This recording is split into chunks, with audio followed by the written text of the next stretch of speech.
En fait, la Gaule de Vercingétorix n'est pas la même chose que la France de Clovis, puisque la Gaule est venue avant, ce n'est pas tout à fait le même espace géographique qui est défini, et ce ne sont pas non plus les mêmes ambitions.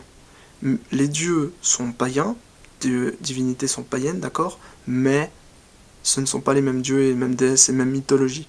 Mais ça peut s'en rapprocher. Il y a certains signes comme le Triskel et la croix gammée qui sont très proches. Mais ceci dit, en dehors de ça, le, le folklore n'est pas le même.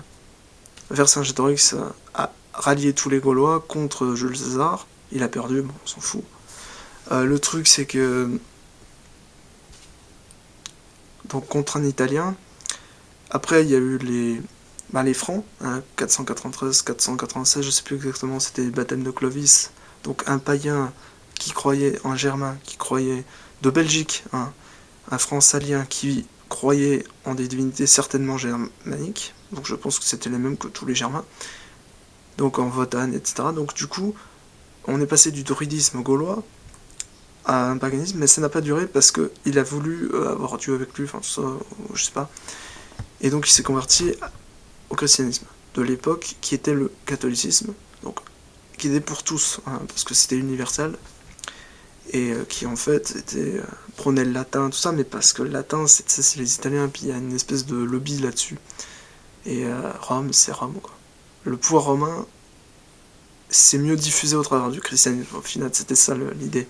Donc on a cassé le judaïsme pour pouvoir ne plus être juif et donc du coup adhérer complètement à un truc bizarre, un farfelu mélange de paganisme. Euh, je dirais pas trop celtique, plutôt latin justement. Et en même temps c'est un nouveau concept parce que le concept d'un dieu unique, c'est pour ça la Trinité c'était une sorte d'alternative je pense.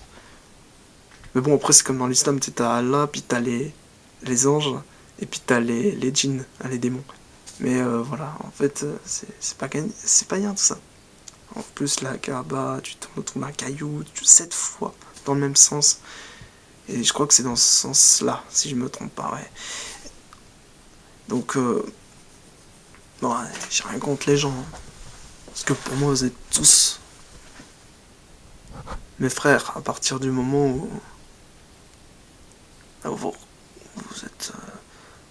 Enfin, vous reconnaissez quoi ce qu'il en est. Parce que de toute façon, faut le reconnaître, c'est juste comme ça, on s'en fout. La vérité derrière, c'est peut-être autre chose, mais les religions, l'athéisme, enfin, toutes les prétentions humaines sont fausses, enfin, elles sont éprises d'intérêt. Mais peut-être que l'intérêt c'est d'être entre nous, puis qu'on est bien entre nous, après tout. Le truc c'est que.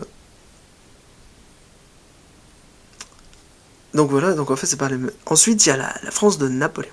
Alors là c'est un Italien en fait. Il a remis au goût du jour l'aigle, un peu comme les nazis. Non, c'était avant, et en plus c'était avant leur pouvoir, leur arrivée au pouvoir. Mais en fait c'était l'aigle, mais en fait c'est plutôt le phénix des Rosicruciens, ça ressemble à ça, c'est un franc-maçon, voilà.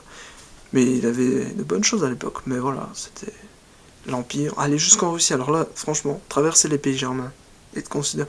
Encore ce mélange avec les Slaves, les Germains, ça fout un peu la merde, mais en même temps, c'est très. On est un peu les mêmes, quoi, je veux dire. Mais par contre, là, franchement, prenez ça jusqu'en Russie, enfin, je veux bien que les gens se mélangent, mais à un moment donné, trop, c'est trop, quoi. Et, euh, et donc, heureusement qu'ils s'en est pris une belle en Russie, quoi. Même si ça a tué tout le monde. Et voilà, quoi. Il y a des limites à tout. L'humain, c'est l'humain, quoi.